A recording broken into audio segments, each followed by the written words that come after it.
दोस्तों, तारक मेहता का उल्टा चश्मा शो हमेशा से ही हमारे दिल में रहा है। बचपन से ये शो हम सबका फेवरेट शो रहा है, लेकिन अब इस शो को देखने में उतना मजा नहीं आता जितना कि पहले आता था, क्योंकि अब इस शो में कुछ चीजें नई ऐड की गई या तो कुछ चीजें कम्प्लीटली ही चेंज कर दी। लेकिन कुछ चीजें हैं जो फैंस चाहते हैं कि वो अब इस शो से कम्प्लीटली हटा देनी चाहिए। इससे शो वापस से इंटरेस्टिंग हो जाएगा जितना कि वो पहले हुआ करता था। इस वीडियो में हम वही बात करेंगे कि वो कौन सी चीजें हैं कि जो कि अगर शो से हटा दी जाए तो जो शो का डाउनफॉल चल रहा है वो कमबैक में बदल जाएगा। तो सबसे पहली चीजें जो कि शो से हटा देनी चाहिए वो है टप्पू सेना का बचपन, क्योंकि आज इतने साल बीत जाने के बाद भी ये लोग बच्चों की तरह बिहेव करते हैं और अब इनका ये बिहेवियर एक क्रिंज लगने लगा है। अब ये लोग टप्पू सेना से एक लप्पू सेना बन गए हैं। जितना मजा इनको इनके बचपन में देखने में आता था, उतना ही गुस्सा अब इनको आज के टाइम में देखने में आता है। इसीलिए मेरा और ऑडियंस का मानना है कि अब इस लप्पू सेना को स्कूल किड्स की जगह एक मैच्योर इंडिविजुअल के तौर पर दिखाना चाहिए, जहाँ पर वो लोग अपने अपने करियर पर फोकस करें। इससे टप्पू सेना ज्यादा मैच्योर, रियल और ज्यादा रिलेटेबल लगेगी। इसकी वजह से नए आर्क भी आ सकते हैं, जिसमें ये दिखाया जा सकता है कि कैसे बड़े होने के बाद इन लोगों को कितनी परेशानी होती है नौकरी ढूंढने में, या इन लोगों के लव एंगल को भी दिखाया जा सकता है, जिससे कि शो में और मजा आएगा। दूसरी चीज जो कि सच में इस शो से हटा देनी चाहिए वो है इस शो में टू मच ज्ञान, क्योंकि आज के टाइम में हर एपिसोड में इतना ज्ञान दिया जाता है कि जिसकी कोई हद नहीं। कभी भीड़े के थ्रू, कभी हमारे प्यारे चंपक के थ्रू, और अब तो इसमें मेहता साहब भी जुड़ गए। जैसे पता नहीं कितने ज्ञान की कमी हो गई हो इस शो में। जो शो कभी कॉमेडी के लिए फेमस था, अब ऐसा लगता है कि इस शो ने सभी के माँ बाप बनने का ठेका ले लिया हो। हाँ, मैं मानता हूँ कि कभी किसी किसी एपिसोड में ये ज्ञान वाली बातें भी जरूरी है एक पॉजिटिव मैसेज देने के लिए, लेकिन जरूरी नहीं है कि ये बात हर एपिसोड में लागू हो। कभी कभी एपिसोड को एक फनी एंडिंग भी मिलना जरूरी है, जैसे कि पहले के एपिसोड में होता था। तीसरी चीज जो कि इस शो से इमीडिएटली हटा देनी चाहिए वो है बीच बीच में आने वाले तारक मेहता का उल्टा चश्मा के खुद के बनाए हुए क्रिंज सॉन्ग। पहली चीज मेरे समझ में ये नहीं आ रही कि ये सॉन्ग इस शो में है ही क्यों, और दूसरी चीज नहीं तुम एक बार खुद इन सॉन्ग है, और इससे भी बड़ा सवाल आखिरकार ये है ही क्यों। ऑनेस्टली ये सॉन्ग बिल्कुल भी सुनने के लायक नहीं है, और इसमें भी वो पॉम पॉम वाला सॉन्ग, वो तो बिल्कुल ही बकवास गाना था।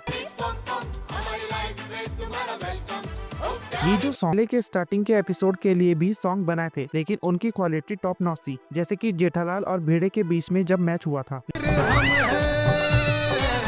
लेकिन अब के सॉन्ग की क्वालिटी बिल्कुल भी तारक मेहता के लेवल की नहीं होती। और आखिरी चीज जो कि मैं इस शो से बिल्कुल ही हटा देना चाहता हूँ, जिसने इस शो को एक कॉमेडी शो से एक सास बहू वाला सीरियल बना दिया है, वो है डेली सोप जैसे ग्राफिक और उसका बैकग्राउंड म्यूजिक। जैसे पहले के एपिसोड में एक ही फ्रेम में 4-5 लोगों को एक साथ ही दिखा देते थे, लेकिन अब कैमरा हर एक बंदे का रिएक्शन लेता है और उसके साथ उसका वो बैकग्राउंड म्यूजिक, उसकी तो क्या ही बात बोलूं। एक टाइम था जब ये शो इन सभी चीजों का मजाक उड़ाया करता था। डायलॉग के नाम का कुछ होता नहीं है, खाली म्यूजिक बजता रहता है, गदम गदम गदम गदम, और वो कैमरा भी ऐसा ऊपर नीचे ऐसे ऐसे घूमते रहता है। और आयरनी ये है कि अब यही चीजें शो में यूज हो रही हैं। खैर, ये तो मेरी बात थी। आपको क्या लगता है कि वो कौन सी चीजें हैं जो इस शो से बिल्कुल हटा देनी चाहिए? Comment down. And if you want to watch कि कैसे तारक मेहता एक स्कैम को प्रमोट कर रहा है, तो आप यहाँ पे क्लिक करके देख सकते हैं।